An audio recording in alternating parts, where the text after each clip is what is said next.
हमारे देश में ना सोने की तो कीमत है पर जान की नहीं है। एक सिंगल मदर जिसका सिर्फ एक ही बेटा था, 23 साल का साहिल धनेश्रा, बीबीए फाइनल ईयर का स्टूडेंट था। साहिल की डेथ के बाद यूनिवर्सिटी ऑफ मैनचेस्टर से उसका एडमिशन लेटर तो आ गया, पर दुर्भाग्यवश साहिल ही नहीं रहा।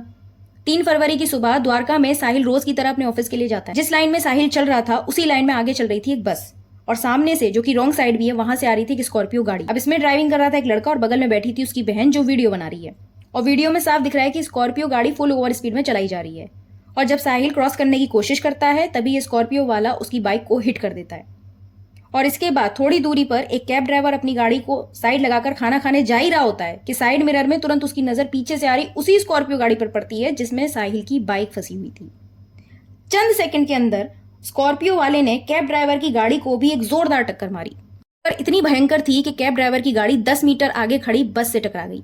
ये तो अच्छा हुआ कि बस खड़ी थी, अगर चल रही होती तो शायद हादसे का जो मंजर था ना और भी ज्यादा भयानक होता। कैब ड्राइवर अजीत सिंह भी बुरी तरह घायल हो गए इसमें। एक्सीडेंट में साहिल की तो ऑन द स्पॉट ही बेचारे की डेथ हो गई और अजीत सिंह को तुरंत हॉस्पिटल रेफर किया गया।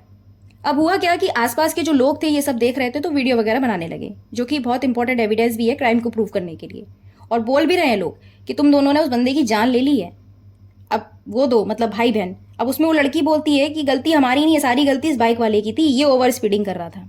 और जिस टोन में वो लड़की बोल रही है ना, वो टोन कोई उसकी नर्वस वाली टोन नहीं थी या होपलेस या घबराहट वाली नहीं लग रही थी, एक अकड़ वाली टोन दिखाई दे रही थी।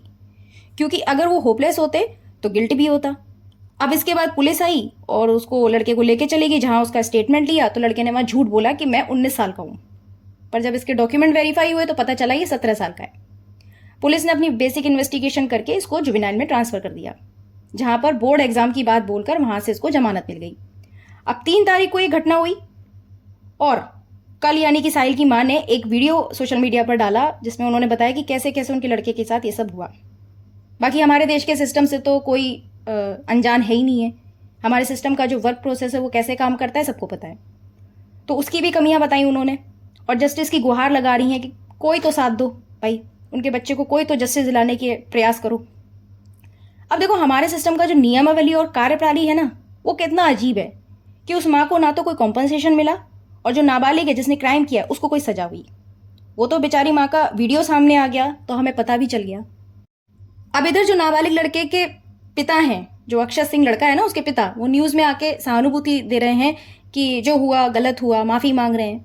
सर, आपके माफी मांग लेने से उस माँ का खोया हुआ बच्चा वापस नहीं आ जाएगा, क्योंकि वो माँ बिल्कुल अकेली खड़ी है अपने बच्चे के लिए। इसलिए जस्टिस डिले जस्टिस डिनाइड वाला सीन क्रिएट हो रहा है। जुर्म छिपाने के लिए वो जो जस्टिफिकेशन होता है वो देना बहुत आसान है, बजाय सजा के भागीदार बनने के। 13 चालान, बिना ड्राइविंग लाइसेंस के गाड़ी से ओवर स्पीडिंग करना, ये सब कहने सुनने में बड़े नॉर्मल से शब्द लगते हैं, मगर इन्हीं शब्दों से और उस नाबालिग की जानबूझकर की गई हरकतों की वजह से एक बच्चे की जान चली गई और एक आदमी की जान जाते जाते रह गई। सजा के भागीदार केवल वो भाई बहन नहीं है, उसके माता पिता भी उतने ही हैं जिन्होंने इतनी बड़ी लापरवाही को बढ़ावा दिया।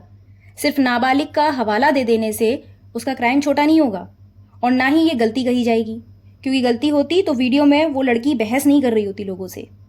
अभी कुछ ही दिन पहले कानपुर में एक तंबाकू व्यापारी के लड़के ने लैम्बोर्गिनी गाड़ी से 6 लोगों को टक्कर मार दी।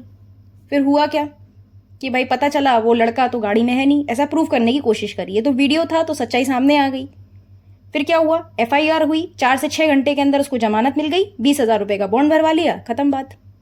तो क्राइम करने में ना बालिग नाबालिग होने से ज्यादा ये इंपॉर्टेंट है कि उसके गिल्टी माइंड को देखा जाए।